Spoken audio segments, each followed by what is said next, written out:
Welcome back. Part 2 of day 15, and we're reading Genesis chapter 36, and we left off with 23, so now we'll continue at 23. The sons of Shabal, Alvin, Manath, Ebal, Shephel, and Onam. The sons of Zebulun, Ai, Anah. This is the Anah who discovered the hot springs in the desert while he was grazing the donkeys of his father Zebulun.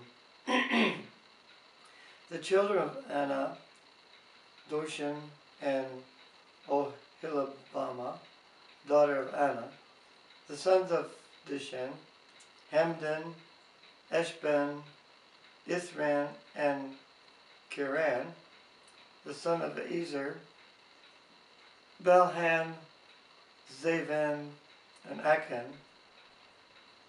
The sons of Dishan, Uz, and Aran. These were the Horite chiefs, Lotan, Shobel, Zebulun, Anah, Dishan, Ezer, and Dishan.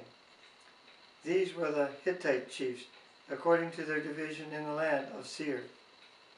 Now we go to the rulers of Edom. These were the kings who reigned in Edom, before any Israelite king reigned. Bela, son of Bor, became king of Edom. His city was named Dinhabah. When Bela died, Jacob's son Zahor from Bozrah succeeded him as king. When Jacob died, Heshan found the land of the Tamarites, succeeded him as king. When Hashem died, Hadad, son of Bedad, who defeated Midian in the country of Moab, succeeded him as king. His name was named Avith. When Ahad died, Samlah from Mezrekah succeeded him as king. When Samlah died, Shaul from Rehoboth on the river succeeded him as king. When Shaul died, Baal-Hanah, son of Akban, succeeded him as king. When Baal-Hanah, son of Akban, died, Hadar succeeded him as king.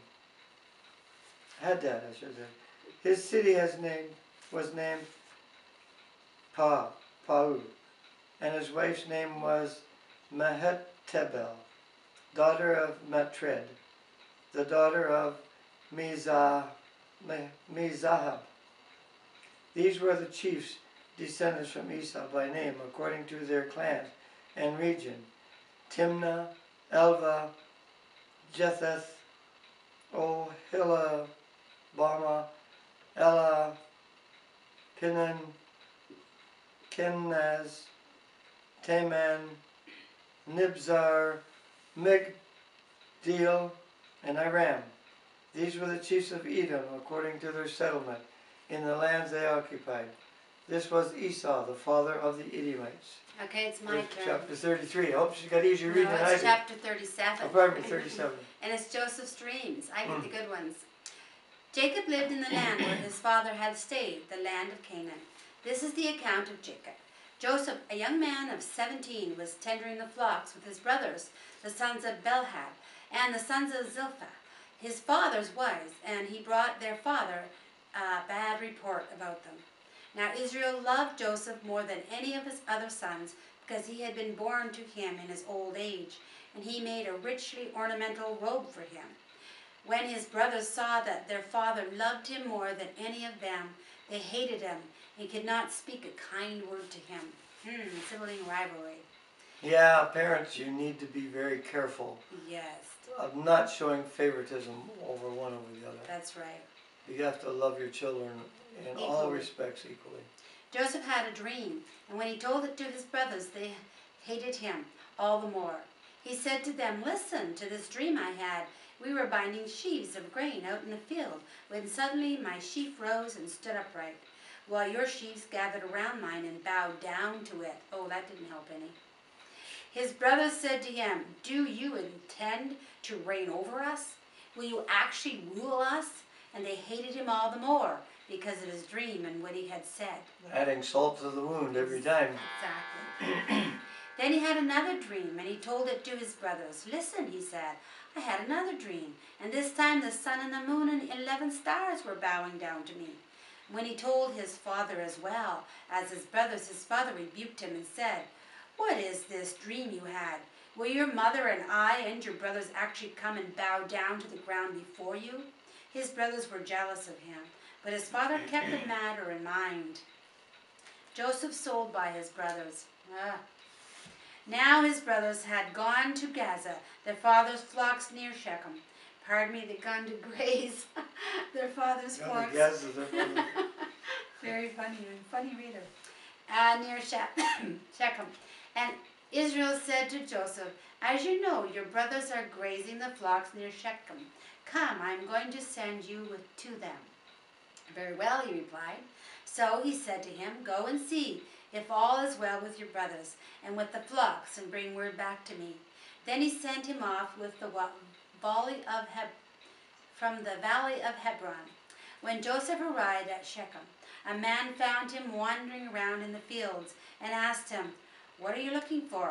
He replied, I am looking for my brothers. Can you tell me where they are grazing their flocks? They have moved on from here, the man answered. I heard them saying, Let's go to Dothan. So Joseph went after his brothers and found them near Dothan. But they saw him in the distance, and before he reached them, they plotted to kill him. Here comes that dreamer, they said to each other. Come now, let's kill him and throw him into one of these cisterns and say that a ferocious animal devoured him. Then we'll see what comes of his dreams. When Reuben heard this, he tried to rescue him from their hands. Let's not take his life, he said. Don't shed any blood. Throw him into this cistern here in the desert, but don't lay a hand on him. Reuben said this to rescue him from them and take him back to his father.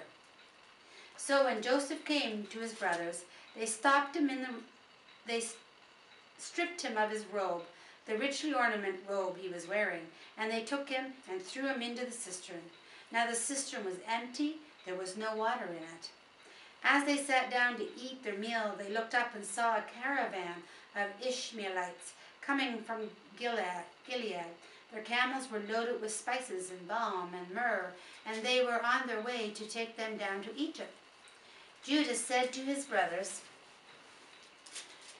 What will we gain if we kill our brother and cover up his blood? Come, let us sell him to the Ishmaelites and not lay our hands on him. After all, he is our brother, our own flesh and blood. His brothers agreed. So when the Midianites and merchants came by, his brother pulled Joseph out of the cistern and sold him for 20 shekels of silver to the Ishmaelites, who took him to Egypt. When Reuben returned to the cistern and saw that Joseph was not there, he tore his clothes. He went back to his brothers and said, The boy isn't there. Where can I turn now? And then they got Joseph's robe, slaughtered a goat, and dipped the robe in the blood. They took the ornamental robe back to their father and said, We found this. Examine it to see whether it is your son's robe. He recognized it and said, It is my son's robe. Some ferocious animal has devoured him. Joseph has surely been torn to pieces. Then Jacob tore his clothes, put on sackcloth, and mourned for his son many days. All his sons and daughters came to comfort him, but he refused to be comforted. No, he said, in mourning will I go down to my grave, to my son. So his father wept for him. Meanwhile, the Midianites sold Joseph in Egypt to Potiphar, one of Pharaoh's officials, the captain of the guard. And we have to read 38 as well. And it's called Judah and Tamar.